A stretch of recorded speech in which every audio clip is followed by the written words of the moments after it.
Hello everyone! In this video, we're going to see the plum pudding model predictions versus the observed behavior of the atom. Plum pudding model suggests that mass is distributed evenly through the sphere of the atom. Here you will see how the model was tested. Alpha particles are emitted by some radioactive materials. These particles are energetic and dense, like very tiny bullets.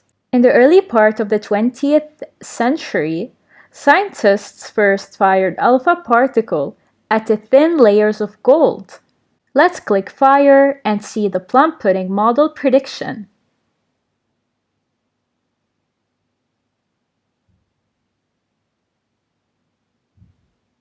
We're going to move the slider containing the alpha particles to a new position and click fire again.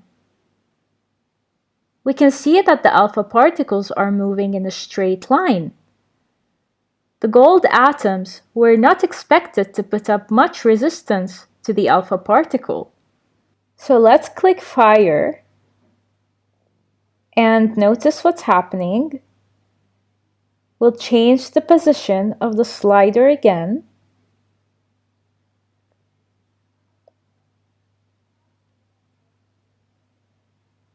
And click fire one more time. Notice how the particle is moving in a horizontal line.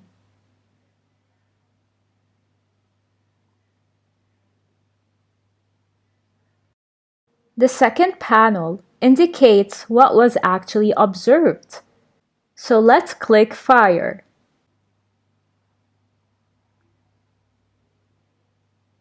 Notice how the alpha particle is moving. Then it's bouncing back.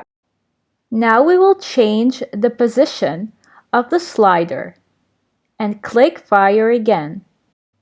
Notice how the alpha particle is moving in a straight line. Let's change the position of the slider and click fire. Notice how the particle is moving. Now let's change the position one more time and click fire. Notice that it's moving in a straight line. Some of the alpha particles are deflected from their original pathways. However, a small proportion are deflected back towards the source. This shows that the plum pudding model was false.